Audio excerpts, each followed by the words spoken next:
about the vapor compression cycle. So in case of your vapor compression cycle, the two diagrams about pressure enthalpy. In this axis your enthalpy and this is your pressure enthalpy, and this is your temperature entropy diagram, TS.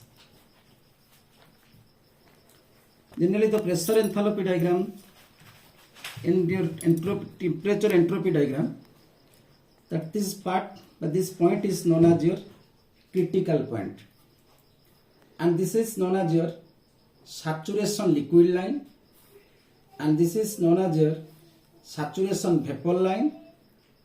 This is the wet condition, this is the liquid condition, and this is your superheated condition or region. Because in first classes I have already told that how water converted to your superheated steam. The stepwise formations I have already told. Superheated steam, this is the superheated condition, means this is your superheated steam region. Water, and whenever heat added with water, then water converted to your saturated water at a saturated liquid region, that saturation liquid line it will lie. After that, wet means wet steam condition, means from point this line towards steam formation takes place. Because I have already told that depending on your dryness fraction symbol X, the condition of the steam changes from saturation liquid condition to saturation vapor condition. After the wet steam condition, then it is converted to your saturated steam condition, and another is your superheated steam condition. Superheated steam, this is the superheated region. So this is your pressure enthalpy, and this is your temperature entropy. In TS diagram, same, this top point is known as your critical point. This is your saturation liquid line, and this is your saturation vapor line. This is the wet condition. This is also superheated condition, and this is your liquid condition. But actually the refrigeration system in your vapor compression cycle, there are number of conditions are there.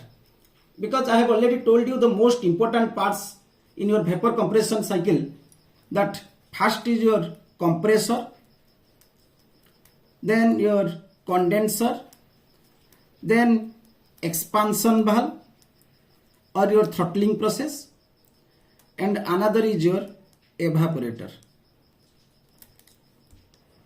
These four parts are there, but the conditions are like, suppose this compressor. In a compressor, I want to draw a diagram. Suppose in case of in the first condition, the point starts from saturation vapor line.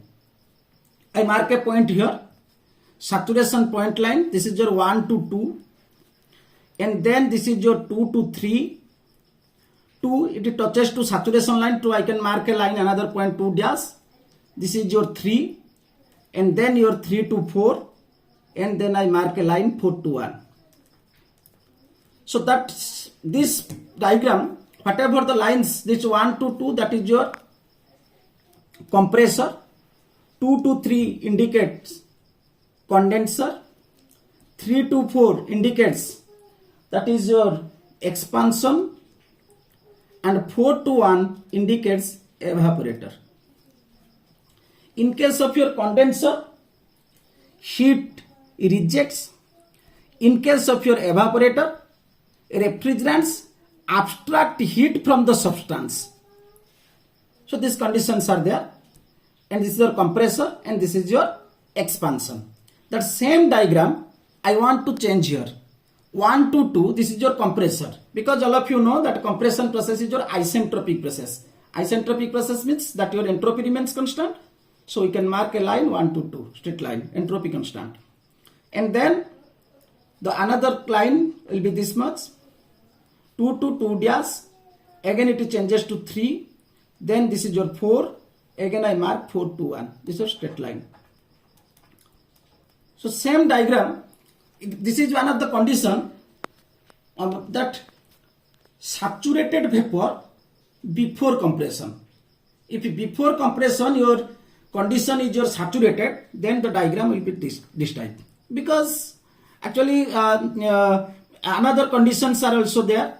Means in some cases wet condition before compression, then the point 1 will lies here. In same way, in some cases superheated vapor before compression, then 1 point will be lie here. So suppose one question will be there, draw the pressure enthalpy and temperature entropy diagram of a vapor compression cycle. Then it is not required to mention all the conditions. Simply for one condition you can draw the diagram.